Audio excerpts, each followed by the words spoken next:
Around the world, a jigsaw puzzle of life and death lies in pieces.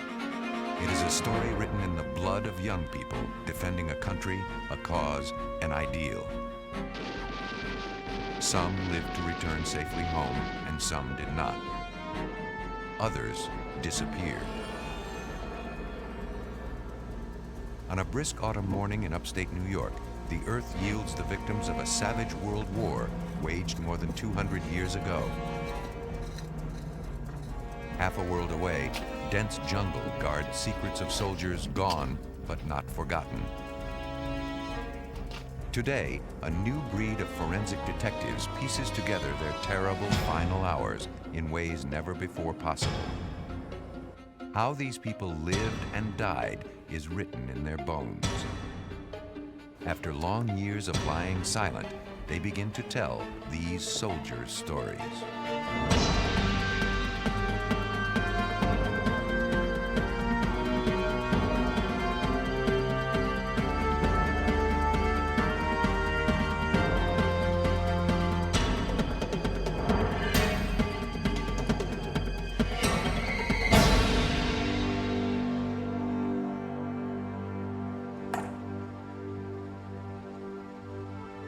As the ancients have said, the war is not over as long as the last slain soldier remains unburied.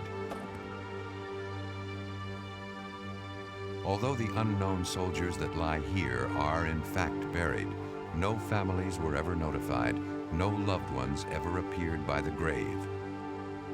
Who these people were, the pain and fear they suffered, how they died, all these mysteries are sealed forever beneath impenetrable marble slabs.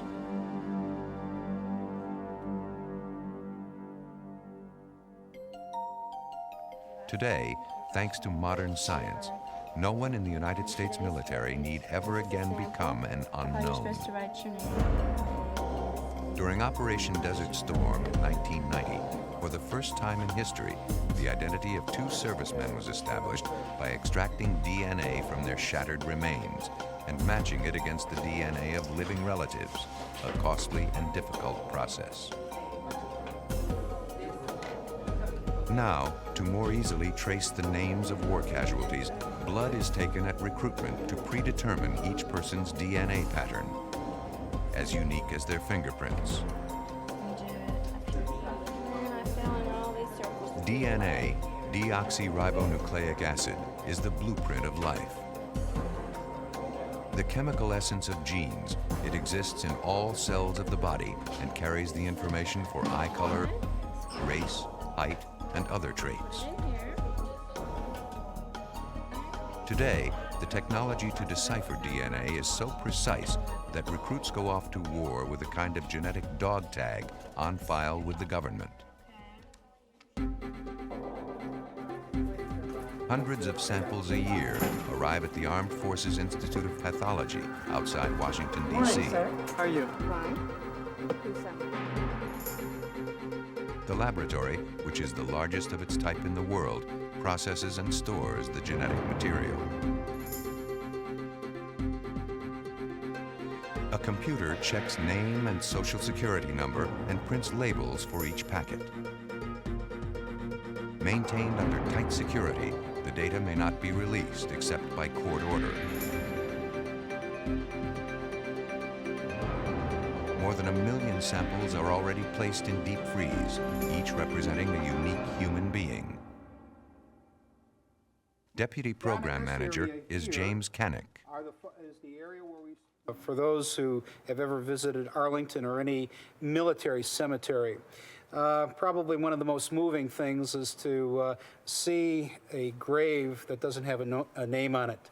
And of course the inscription reads, "Here lies in honored glory an American service member known but to God." And we hope that in our little operation that we have here, that we will preclude that from ever happening again. The first major war in which Americans fought and died was more than a decade before the War of Independence. The tranquil region now known as Lake George, New York, was the scene of some of history's bloodiest fighting. In In 1754, France and England clashed in a mighty struggle for control of North America. The brutal French and Indian War raged for 9 years and spread to every country where Britain and France had territorial interests. It has been called the first true World War. By 1763, with the French thoroughly defeated, the English ruled most of North America, including the 13 colonies. A strategic British outpost during the war was Fort William Henry. In the 1950s, the site was developed as a tourist attraction. Excavations of the old fort guided architects during reconstruction. While digging, scientists stumbled on an undisturbed burial ground. Today, a team of anthropologists and volunteers begin to piece together the story of how these soldiers lived and died. What they unearth is one of the most gruesome stories in the annals of war. Forensic anthropologist Mariah Liston first began working with the Fort William Henry burials in 1993. Her colleague, Brenda Baker, has worked with her since the beginning of the project. Liston and Baker know from patterns in the earth that they are guaranteed to find burials here. This is the outline of one of the rectangular grave shafts. It extends from that corner to the head would be right here. We can tell it's a grave shaft because the disturbed soil from digging this hole has been thrown back in, and we get this mottled coloration that contrasts very strongly with the undisturbed sand in this area. Over the course of 10 days, mounting excitement is tempered by the patience and precision for which every anthropologist is trained. As they carefully remove the earth within the grave shafts, the top of a skull finally emerges. I think this is really one of the most exciting parts of this, because this is the first time this person has been seen since he was laid to rest, and you get an idea as you uncover his face of something about what he looked like and who he was. Slowly, the extent of the find becomes evident. Remarkably, the skeleton seems intact. When we first discover something new, some specific bit of information we haven't had before, it's exciting to have another piece of the picture and to know that we're filling out the puzzle a little bit more with each of these discoveries. So I often wonder what happened to their families. Did the families ever learn that these men had died or what they died from, and who they left behind? Many of them probably had wives and children in other places. They're all pretty young. They're as young as about 14 or 15 up to early 20s, most of them. A few that are a little bit older, but they're late teens and early 20s. Before the skeleton is removed for preservation and study, Liston carefully documents its exact position. Even now, she begins to recognize the telltale signs of a vicious war etched in these bones. It looks like this is one of the soldiers that has been doing a lot of really heavy labor. There's a lot of wear and tear on all of his joints. The muscles in his back had torn from the soldier's bones under the constant stress of carrying heavy loads, and his ribs became fused to the vertebrae. He must have been in constant pain.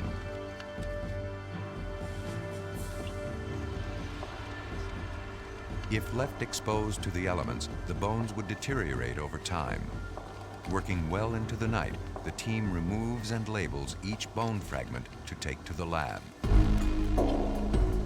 I'm suspicious about this break in the back of the skull. It looks like something that may have happened while the bone was still fresh. It could easily be what killed him.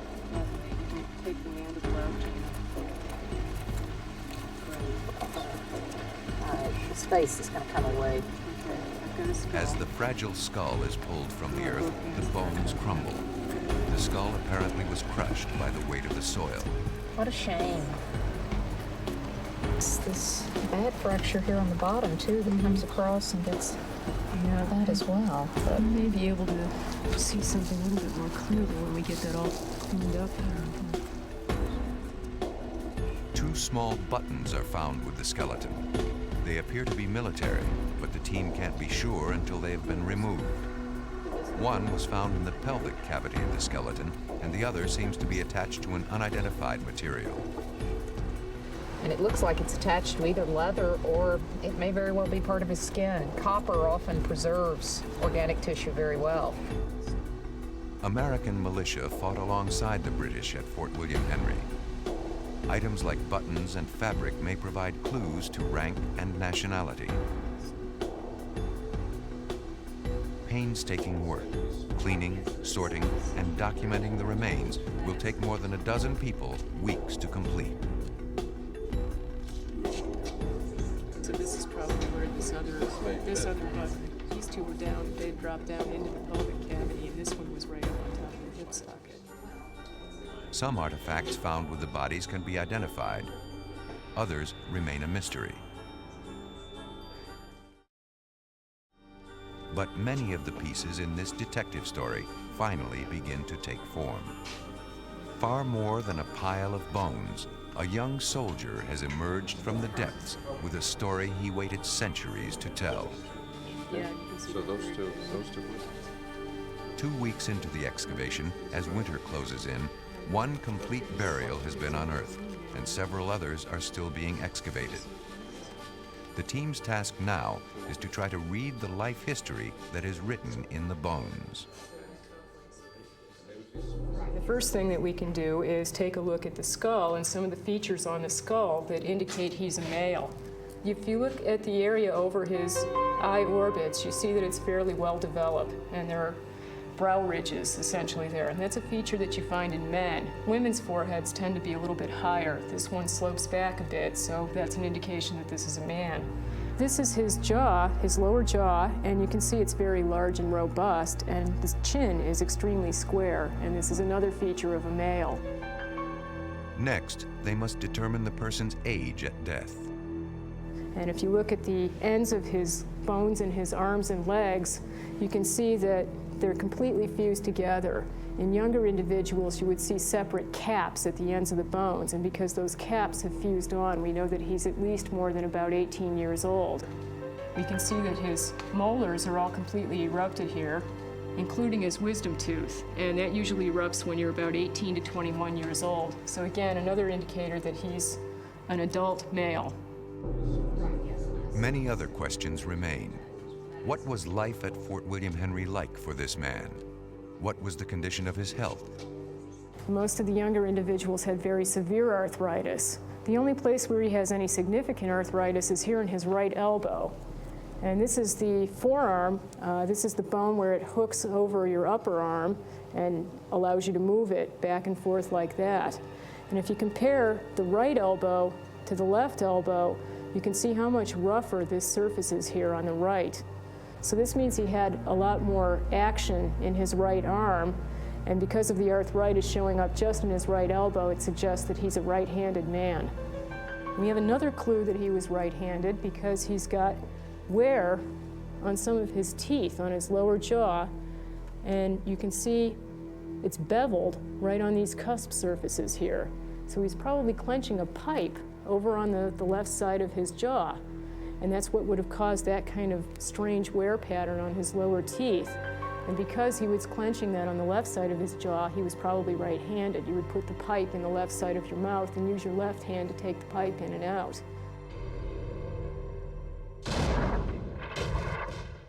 The French and Indian War was fierce and long. Yet the soldiers' most constant enemy was not a bullet, but disease. Smallpox, influenza, and tuberculosis ran rampant. This group of skeletons is more sickly, in worse shape than anything I've ever worked with. I've looked at people as old as about 3,000 years old and more modern populations as well, and yet this is the most diseased group. They've got the most injuries. All the way around, there's more pathology here than anything. Although more soldiers died from disease than war-related injuries, the battle picture that emerges becomes increasingly grim.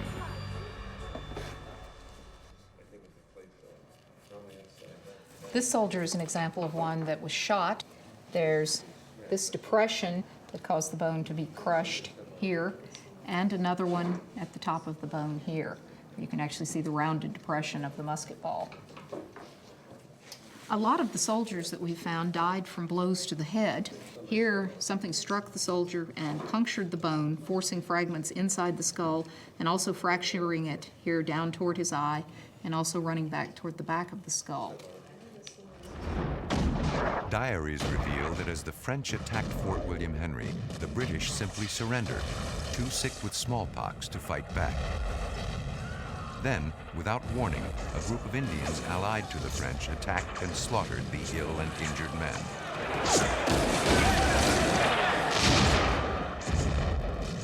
The event was central to the novel The Last of the Mohicans, long thought to be an exaggerated account. If anything, it turns out, it was an understatement. In studying these skeletons, we have found extensive evidence of this massacre, documenting the fact that atrocities were committed. We know that there were mutilations and massacres on both sides. As part of this war, everyone was participating in this. This soldier was one that was beheaded, and we have the account of a French priest who saw the beginning of the massacre describing one of the native allies of the French coming out of the casemates, which were the hospitals at the fort, and carrying the head of his victim. Buried underneath the floor of the casemates, there was a mass grave of massacre victims, and this individual was indeed beheaded. In the neck bone that we have here, there are a number of cuts slicing across the bone, and a final one all the way through the bone here across the top. And so we're fairly certain that this is the individual that was beheaded that the priest saw. The bones found inside the fort tell the story of the quick and ferocious attack. As part of the massacre, part of the picture we've been able to reconstruct is that there were mutilations on the body, and this included genital mutilations. There are cuts on the front of the pelvis in the area of the genitals. In addition, we think some of the individuals were disemboweled, and there are cuts going all the way through the region of the stomach and abdomen into the backbone behind the abdomen. And we have here a number of cut marks and damage to the bone from that incident. Today, forensic science reveals much about the hardships with which these young men lived, the horrors they suffered, and the savage ways in which many died. It can create a picture of a soldier who was over 18 and right-handed, a man who smoked a pipe, which he probably held in his left hand, a strong man who spent his days doing a lot of heavy lifting, his arms and legs free of arthritis, but his back in constant pain. His bones and those of his fallen comrades tell us much about what these soldiers' lives were like. But we can never know their names. Forever anonymous, they belong to the ages. In 1861, passions deeply felt over slavery brought the young American nation into a convulsive civil war. North against South, brother against brother, they fought for 4 bitter years. When the terrible trial by fire and sword came to an end, more than 600,000 boys and young men had died. The National Museum of Health and Medicine in Washington, D.C. was established in 1862 for record-keeping and follow-up care of the wounded. Here, Paul Sledzik has studied more than 2,000 bones of Civil War casualties.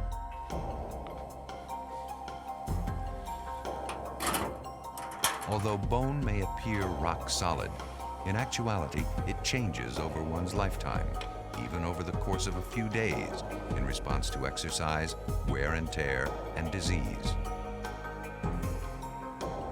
Bone is like any other organ system in the body. It's constantly replenishing its cells and changing the cells within it. One of the changes that we can pick up in the bone that's interesting because it gets at what activities the soldiers were doing are these changes in the upper part of the humerus. This is the humerus, or the upper arm bone, from a Civil War soldier, and this defect here, this etched area in the bone, is indicative of heavy muscle activity of the upper arm, probably lifting the 15 to 20 pound rifles and firing them, digging with picks and axes. The bones also tell of the savagery of battle. Although the wire was added later, this piece of shot was lodged in this man's leg for perhaps 2 months before he died. These three cranial sections show very well how bone responds following trauma. This is a skull section, an entrance wound going to the inner part of the skull. And if we look around the fracture margin, there's no bony growth, and we know this man died as a result of this injury. This man lived for a month with this cranial injury. You can see there's some discoloration around the corners of the fracture margin here. If we look on the interior part of the skull, you also have some deposition of new bone. It's called periosteal reaction. You can see some of the gray appearance here. This is new bone that's being laid down during the healing and/or infection process. And then if we advance the time even further and go to a similar injury in the cranium, this man lived for 10 years with this injury, a shot fracture injury. You can see there's been very good healing occurring around the site. Changes in the bones show the effects of one of the soldier's deadliest enemies, infection. This is the upper leg bone of Private Julius Fabre, who was wounded at Deep Bottom, Virginia on the 16th of August in 1864. He was shot just above the knee would be here, and his limb was amputated the following day on the 17th of August. He lived for 6 years with this femur becoming infected. You can see the change that's occurred. Let me show you a normal femur for comparison. And you can see the amount of infection that has set in on this bone. Later, Fabre required more extensive surgery as the infection spread toward his hip. For archival purposes, the museum routinely photographed amputees alongside their severed limbs. The first extensive medical encyclopedia on military casualties was made possible by these Civil War survivors. But it would take another major war before scientists could begin to put names to soldiers who had died. December 7th, 1941. In the pre-dawn light, Japanese bombers appear out of nowhere.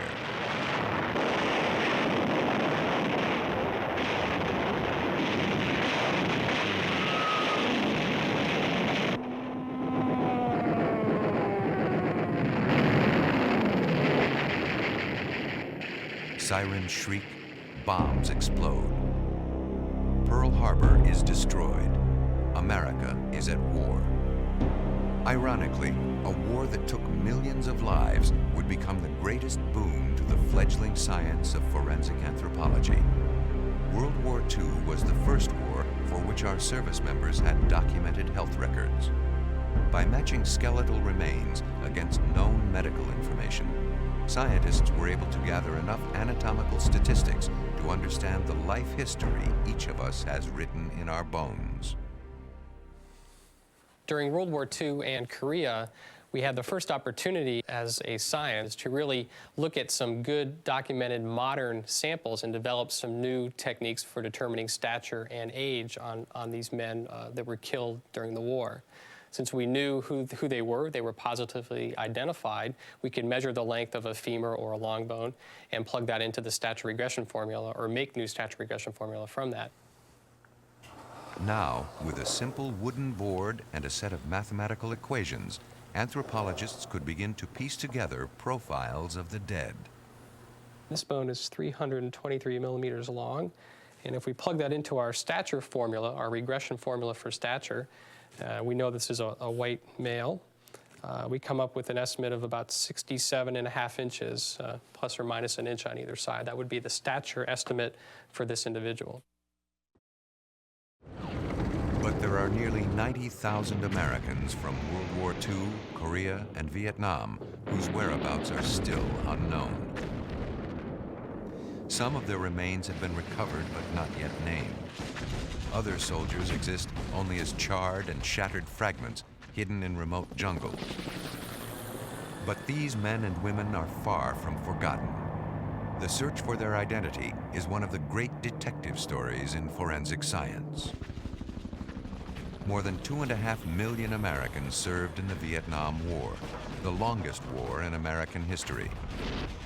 58,000 died at an average age of 19.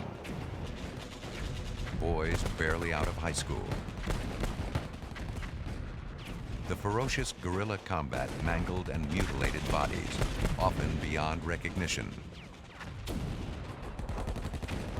The remains of over 2,100 of these young men never made it back to the United States. Many of the men were buried upon impact at crash sites in the jungles, or their bones lay undiscovered in the foliage, decomposing from the intense, moist, tropical heat. After nearly 20 years in the military, 38-year-old Air Force Major Edward M. Hudgens was preparing to retire when he was sent to Southeast Asia in 1969. At home in Big Spring, Texas, he left behind his wife Mary and their 4 children, Stacy, Wendy, Jeff, and Doug. On March 21, 1970, 7 months into his tour, Major Hudgens was leading a search and rescue mission flying over Laos when his A-1 aircraft was hit by intense enemy fire. Other pilots saw his plane go into an inverted spin and crash, but they saw no parachute and heard no emergency beeper signals. There was never any uncertainty as to my husband's death. The uncertainty was not knowing when they were going to bring him back. All we could do was wait for the government to get permission to go in. They were supposed to go into the site one time about 2 years ago, and we were all excited about it, and then there was a change in plans and they could not go in, and I was absolutely devastated. It just tore me apart, and I didn't realize how much I had counted on that. Mary Hudgens has never remarried. Using her VA benefits, she went back to school, got a job, and raised her 4 children alone. When other kids my age have lost a parent, they have a cemetery and a grave site they can go to, and they can commune with their parent, their lost one. We didn't have that. Hope for the Hudgens family lies thousands of miles away, where scientists they had never met worked to find Ed Hudgens and bring him home.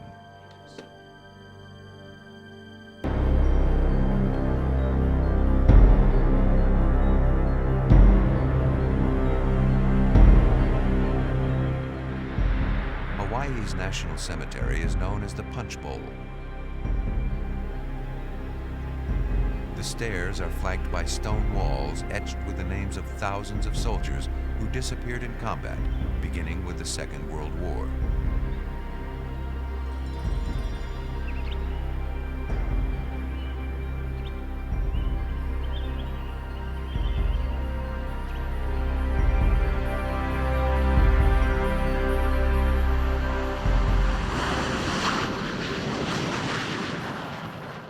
Nearby at Hickam Air Force Base, the U.S. Army's Central Identification Laboratory, Hawaii, SEAL-HI for short, is one of the world's leading institutions in forensic science. The soldiers and civilians who work here have pledged that the unaccounted for are not to be forgotten. Currently, over 78,000 men and women are missing or unaccounted for from World War II, 8,100 from Korea, and 2,154 from the Vietnam War. Deputy Commander of SEAL-HI is retired Colonel Johnny Webb. Okay, as we prepare to go out to sites to recover service members lost in previous wars, a lot of work has to be accomplished before the teams can actually go out and begin the recovery operations. Plain metal shelves hold thousands of files. In each folder are the medical and dental records of soldiers missing from the Vietnam War.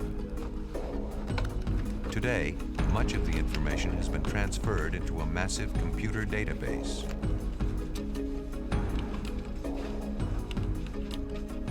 The real research is done in this room to prepare our teams to go out and do the excavations, as well as to provide the information to the scientific staff to make the individual identifications. Before Seal High sends an excavation team into the field, they study the reports from the casualty data section for each missing soldier.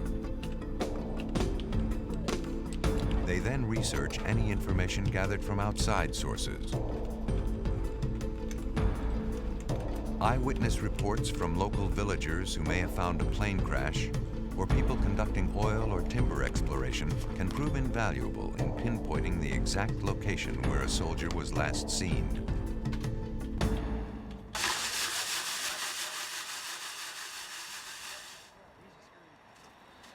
Seal High recovery teams train in Hawaii before excavations begin abroad. A mock demonstration site simulates an A6 series aircraft crash with meticulous detail. Here we have a lot of pin flags, different colors. Yellow designating wreckage, red designating unexploded ordnance or bombs, and the blue is designating any life support material, things that the pilot was wearing at the time of the incident.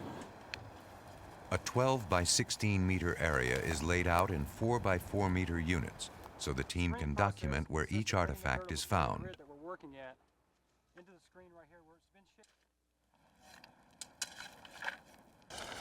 Dirt is carefully removed and brought to a sifting station, where it is sorted by hand through a fine mesh screen.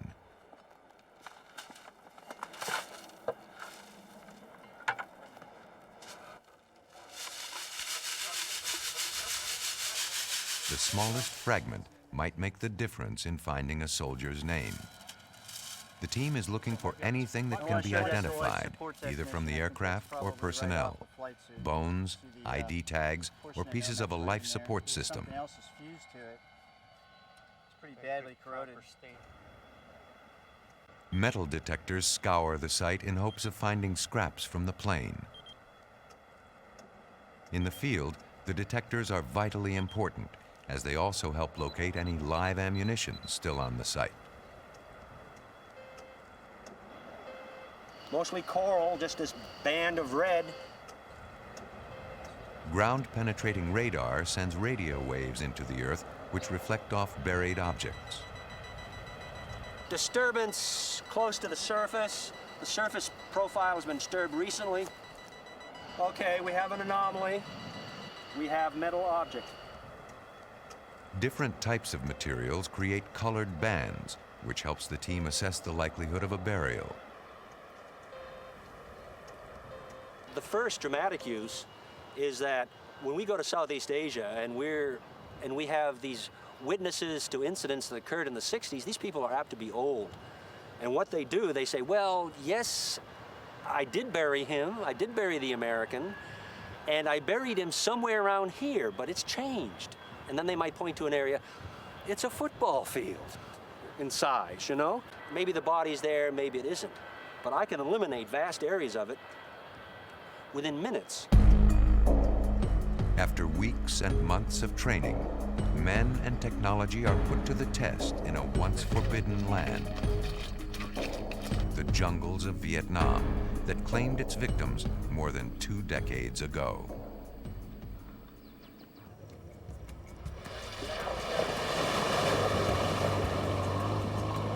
The Army's Central Identification Laboratory sends teams all over the world to find the remains of service members who are missing or unaccounted for. Working in some of the world's most remote locations, the teams work tirelessly to ensure that they recover every piece of evidence. But 2 decades after the Vietnam War, crash sites are far from intact. Villagers have scavenged whatever they could find a use for. This piece of wreckage from a downed American airplane is being used as a blade for a plow. And now that plow may be hundreds of miles from where the plane actually went down. Seal High teams work closely with local villagers who might remember the crash or may have discovered some wreckage. The goal, to try to pinpoint the exact location of the crash. She said she saw 13 people. She personally counted 13 people that morning.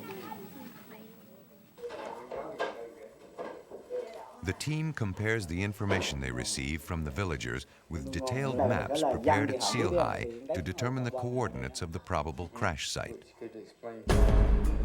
Global positioning systems fix their exact position as they trek sometimes for miles toward the site.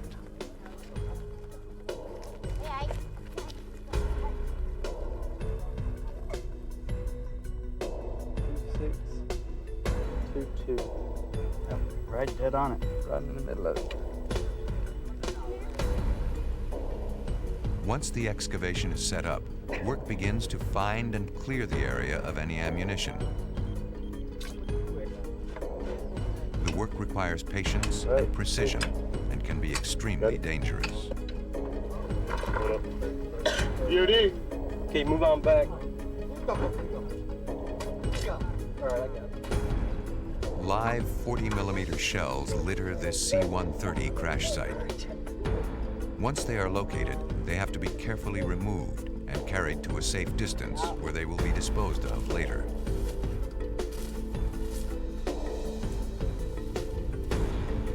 Clues at the crash site come in different shapes and sizes. When a plane crashes, artifacts and remains bear the unmistakable scars of the 600-mile-per-hour impact. Large guns are buried by the force of the crash. The plane is literally torn apart. Pieces of the fuselage are scattered in all directions. Okay, this is important. It's a helmet. Microphone assembly rack. Off the flyer's helmet.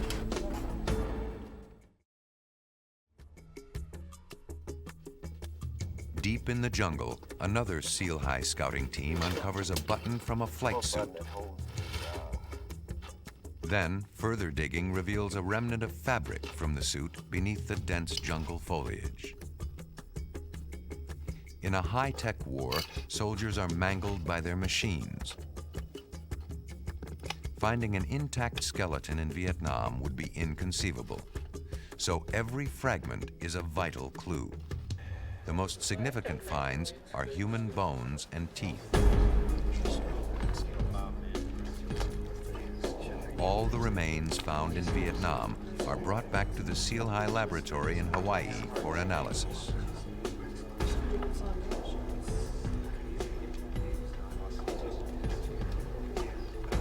Sometimes, all the forensic scientists have to work with are mere fragments.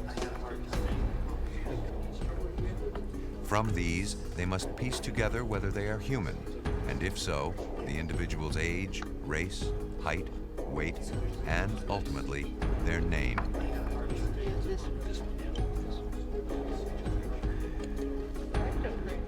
To date, Seal High has positively identified 570 unaccounted for service members from World War II, Korea, and Vietnam, and returned the remains to their families. Often, bones arrive with no clear idea of where they came from.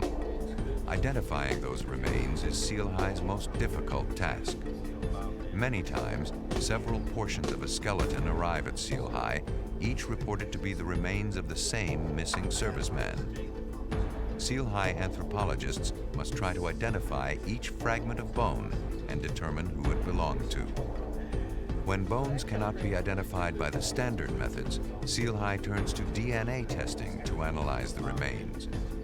But the test won't work on small bone samples. I will tell you that this is the only bone fragment on the table that is large enough and in a good enough state of preservation, we think, to yield DNA. Before the bone can be tested, a sample must be cut and measured. Mitochondrial DNA will be extracted from the bone sample and compared to that of a living maternal relative. Okay. What do you think, 5 grams? 5 grams. We're going to send this sample to AFDL, and in about 4 weeks, they should issue a report to us on whether or not they were able to sequence mitochondrial DNA out of this sample.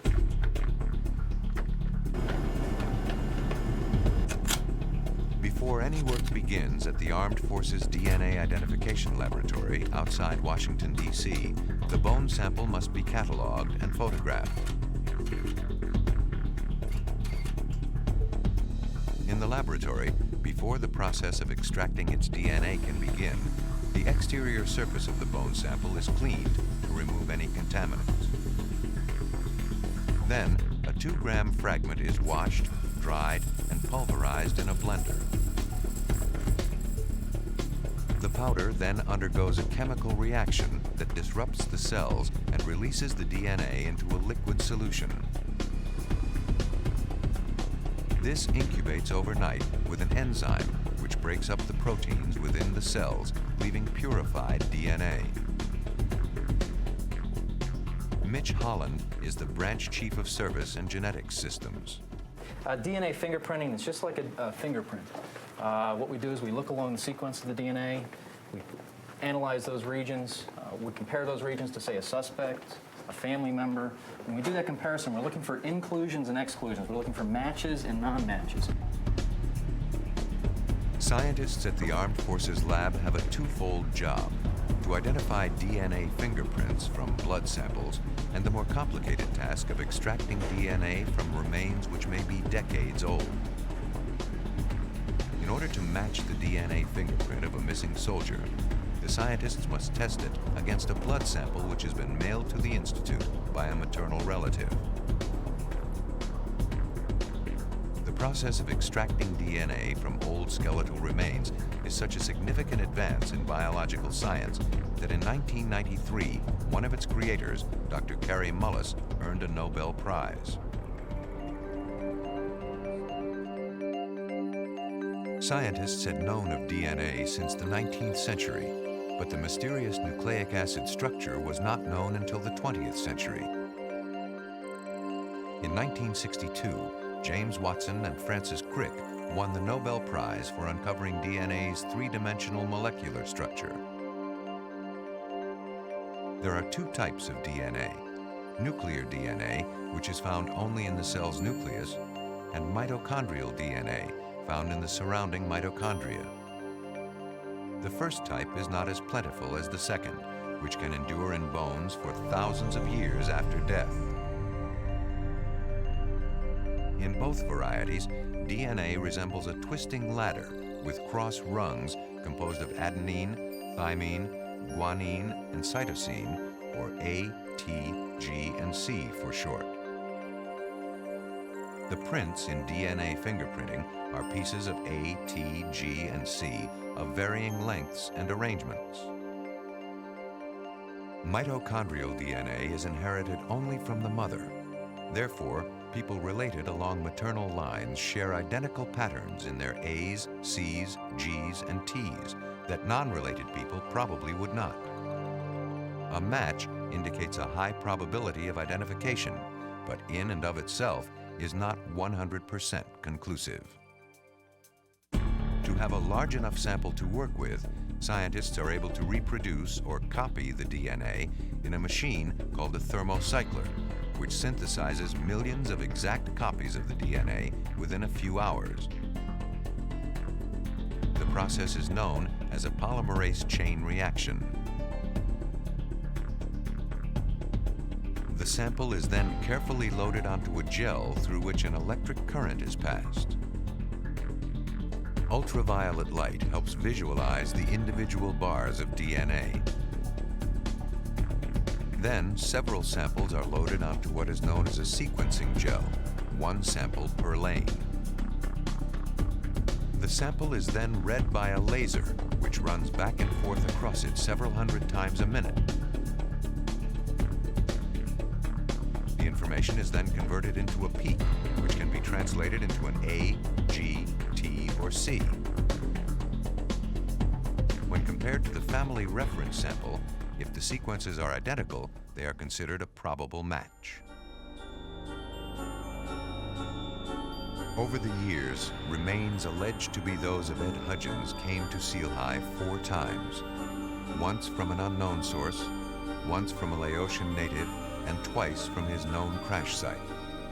The bone tested for DNA was from the Laotian source and was clearly ruled out by the lab tests.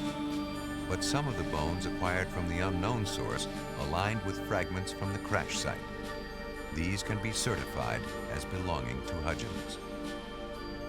Artifacts at the site found near Ed's remains included his watch, a buckle from his sea harness, a dog tag chain, and a dime. An American coin deep in a faraway jungle. But it would be a single tooth, not much bigger than the dime he carried in his pocket, which provided the pivotal clue the scientists sought. Oh, that looks pretty good. When the cases come into the Seal High laboratory, if there are dental remains, they are studied by forensic odontologists. They look for any unique characteristics which would help match the tooth to a missing soldier. In this tooth, we see a root canal. In other words, the tooth had the insides removed and was filled with paste. And that matches very closely with what we see in the postmortem x-rays.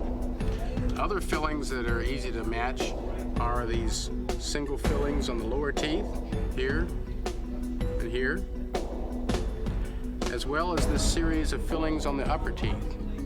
And so this is a good example of when we have enough evidence to work with, both ante-mortem and post-mortem, about how closely we can match the dental records. Teeth are x-rayed and the information is directly input into a huge database of dental records. This represents the post-mortem image that we just took on the tooth. All the dental records of people missing from Southeast Asia and Korea are kept on file. The forensic odontologist enters the specific details of the tooth that has been found into the computer and begins to make a match by checking the tooth against the information in the records.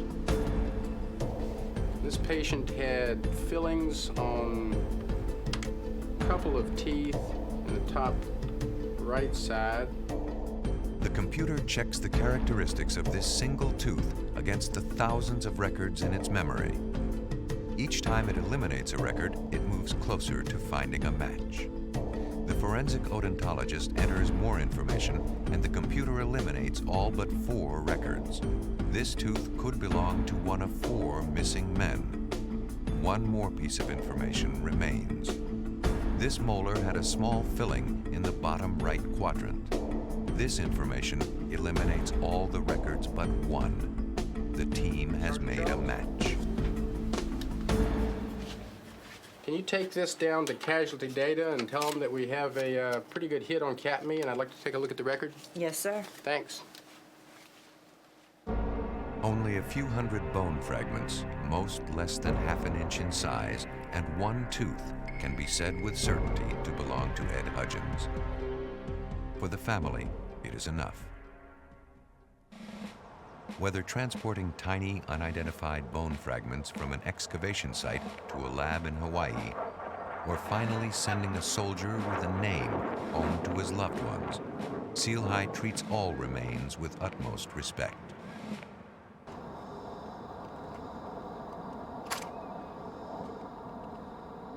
Forward! Hurt!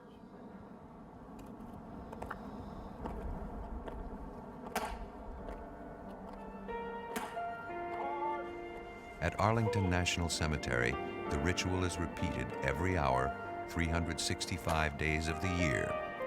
Fallen heroes forever honored, yet forever unnamed and unknown. But one hero, once among the missing, has finally been found. He comes to eternal rest with a name, full military honors, and a Purple Heart.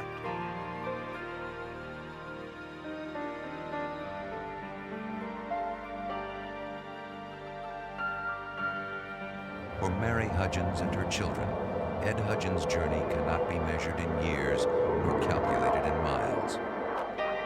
He lay in the jungle for 26 years, and we now have put him to rest and with honors, and his fellow countrymen have honored him, and it brings it to a conclusion for us.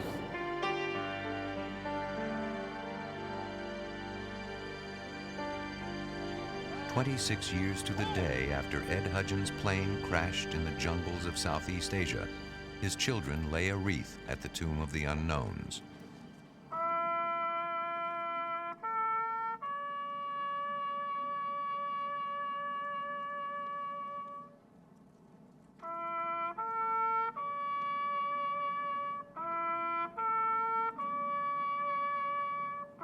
Dozens of scientists around the world have worked toward this day. Piece by piece, clue by clue, they have unraveled a mystery that tormented a family for more than a quarter century. The final chapter in this soldier's story has been written. A family is reunited. An incomplete circle is, at long last, closed. Ed Hudgens has come home.